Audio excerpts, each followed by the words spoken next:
Maka saya harapkan Gus Yahya sebagai Ketua Umum PBNU harus bersikap tegas, lindungi NU daripada perampok-perampok, lindungi Nahdlatul Ulama daripada pembegal organisasi yang tegas. Kadang-kadang kula mumet teng Gus Yahya niku ora wanian nemen. Mudah-mudahan Allah Subhanahu wa taala memberikan keberanian kepada Gus Yahya.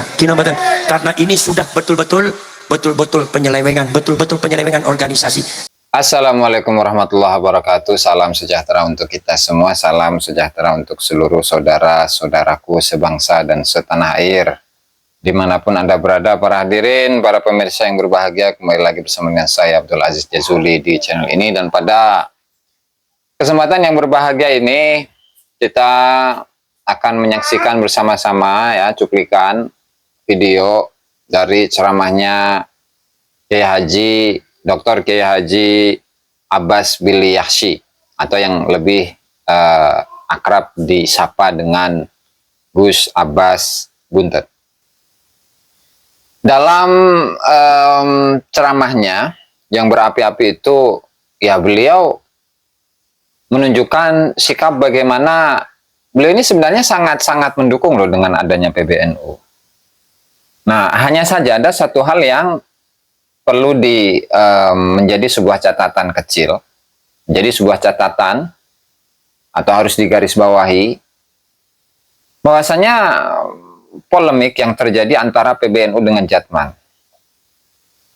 yang tentu dalam fenomena yang terjadi beberapa waktu yang lalu, di mana dari sisi atau dari pihaknya Mbah Lutfi bin Yahya itu akan mengadakan muktamar, kemudian padahal untuk SK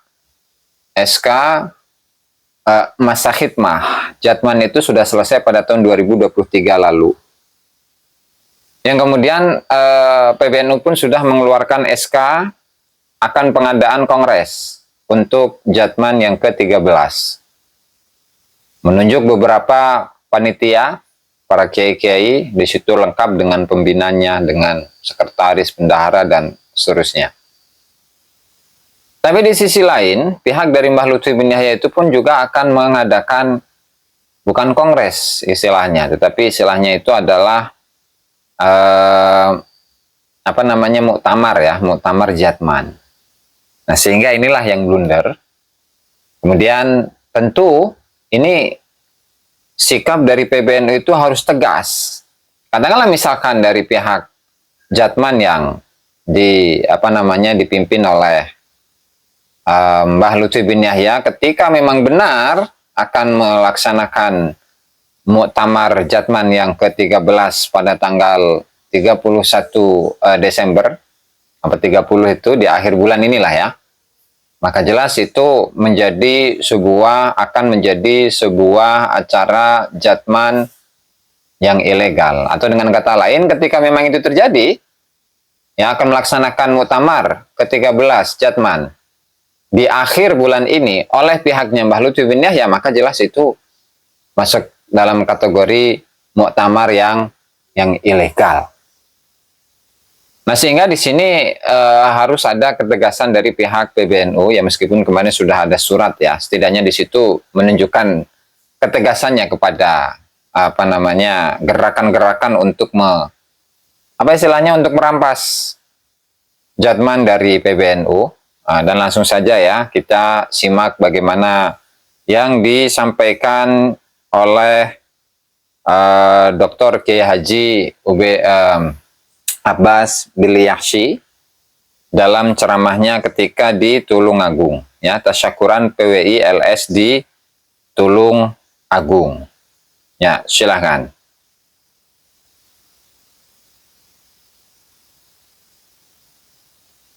NU-nya, PWNU-nya, ranting NU-nya, PWNU-nya, mana tidak ada pembelaan sama sekali terhadap PBNU secara organisasi. Mana nyalimu jadi orang NU? Wes, gak usah dipikirin sampean. Mau bisa nemu mantuk-mantuk tok.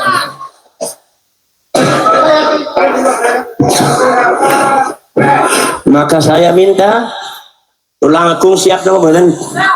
siap menolak muktamar Jatman, siap mengembalikan Jatman kepada PBNU, siap menjaga muru'ah PBNU, siap membela muru'ah PBNU. Kalau seumpama ada orang yang berniat untuk mempencundangi PBNU, maka kita siap melawannya. Siap. Banser siap, Ansor siap. Kalau kalian takut berkomentar memakai seragam Banser, copot seragammu, ganti pakaian Laskar Sabilillah, tolak itu Jatmannya Habib Lutfi. Terus betul, ini jelas gak bener nih, kina-kina. Saya lihat sudah saya baca semuanya. Saya baca permasalahannya, saya baca ternyata permasalahannya kesimpulannya apa? Dari Jatman jadi Jatman yang dikutip oleh Habib Lutfi itu tidak ada konfirmasi di batang PBNU, padahal mudah. Kalau kepengurusannya sudah selesai, lah pengurus Idaroh Aliyah tentang PBNU matur gimana kan? PBNU pulau sedoyo niki kepengurusannya sampun tel. Monggo Jatman kula pasrahaken dumateng PBNU. Muktamar kapan monggo napa kula napa panjenengan gitu.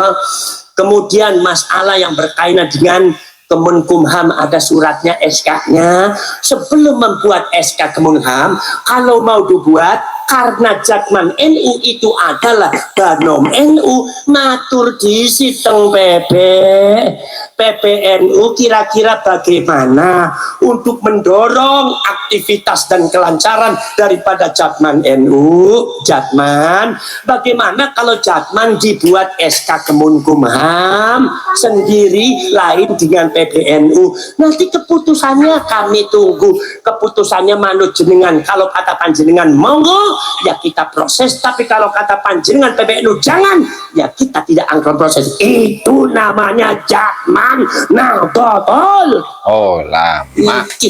Ada laporan bahwa selama beberapa periode kepengurusan malah ternyata tidak pernah lapor ke PBNU. Kalau ada rapat tidak pernah ada yang mewakili. Kemudian ada muktamar tidak pernah datang ke PBNU, tidak pernah lapor ke PBNU, malah rapat dewek tong gione Habib Lutfi. Iki maksudnya apa iki? Iki sanes cara NU niki carane bah. Alwi. Carane bah. Sedikit demi sedikit merampok Nahdlatul. Oh lama. Maka saya harapkan Gus Yahya sebagai ketua umum PBNU harus bersikap tegas, lindungi NU daripada perampok-perampok, lindungi Nahdlatul Ulama daripada pembegal organisasi yang tegas. Kadang-kadang kula mumet teng Gus Yahya niku ora wanian nemen. Mudah-mudahan Allah Subhanahu wa taala memberikan keberanian kepada Gus Yahya. Karena ini sudah betul-betul penyelewengan, organisasi kita. Maka sampean saya tunggu komentar daripada Banser yang ada di Jawa Timur, dukungan untuk PBNU kepada Banser dan Ansor yang ada di Jawa Timur, termasuk Muslimat Fatayat. Saya tunggu nanti di YouTube-nya kapan sampean. Kalau seumpama sampean tidak ada pembelaan sama sekali terhadap PBNU, pembelaan sama sekali terhadap NU, berarti panjenengan nyalinya tidak ada, berarti panjenengan bukan seorang pejuang, tapi sampean kalian cuma seorang pecundang. Melawan Mbak Alwi tidak menang, bagaimana akan melawan Mbak Alwi semuanya? Kina mana? Poros cerai poros dulur, saking kula cekap semen dan mawon. Wetenge kulone pun mumet nih. Itu ya teman-teman. Artinya kita mengharapkan agar permasalahan dari Jatman itu ya selesai. Dan Jatman itu kembali ke pangkuan PBNU. Tidak berada di bawah komando, tidak berada di bawah kekuasaan dari seseorang. Apalagi mengatasnamakan cucu Rasul gitu ya. Karena untuk fenomena yang terjadi di masa lalu itu sudah digambarkan bahwa saya ini adalah cucu pendiri Thariqah. Kan ngeri itu ya. Mudah-mudahan ini pesan ini tersampaikan kepada masyarakat luas khususnya PBNU. Ya, itu saja barangkali yang dapat saya sampaikan dalam kesempatan kali ini. Allahumma fiqh ila aqwamit thoriq. Assalamualaikum warahmatullahi wabarakatuh.